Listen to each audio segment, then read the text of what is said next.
mengi zaidi kwa ajili ya kwenda kupokea baraka jioni ya leo.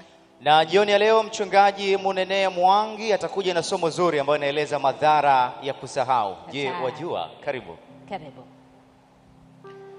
Saheri ya maombi sasa kwako tunarudi. Sumbuko ya kuondoa shida zetu na pungufu.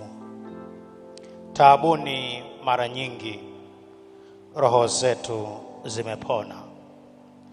Mashakani tumeshinda wakati wa saa tamu ya maombi. Saheri ya maombi twapeleka dhiki zetu kwake yeye aliyeahidi kubariki wenye haja. Yeye huagiza tumwendee, tutegemee neno lake, hivyo tumwendee, tumwekee yote wakati wa saa tamu.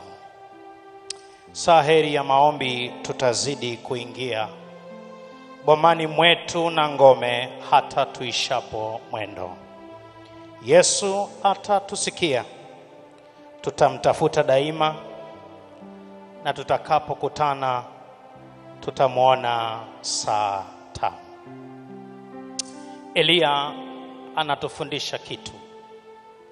Katika mlima wa Karmel, katika madhabahu ya sadaka, ndipo saa za jioni, baada ya kwamba miungu mingine imeshindwa kujibu kwa mujibu wa manabii wa Baali waliomkuwa wanamuita, Elia anaweka kafara katika madhabahu, na ndipo anainua sauti yake mbele za Mungu katika kitabu kile cha Wafalme wa kwanza sura ya 18.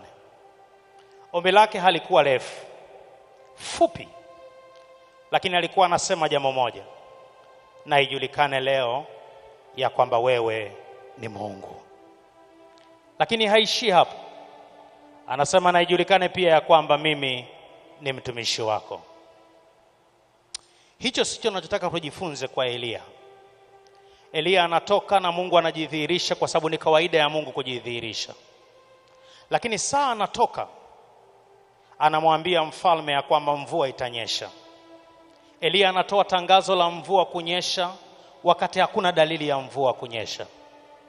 Lakini kiburi chake, nguvu zake, matamko yake yanatoka kwa Mungu, akijua ya kwamba yeye akimwomba atafanya. Maandiko yanasema anapoenda kuomba, anamuuliza yule mjakazi wake, nenda kaangalie, je, unaona dalili yoyote ya mvua?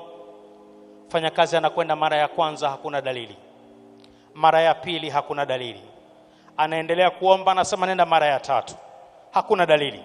Lakini mwisho kwa mara ya 7, ndipo mjakazi wake anamwambia, ninaona kawingu kadogo kama kiganja cha mkono.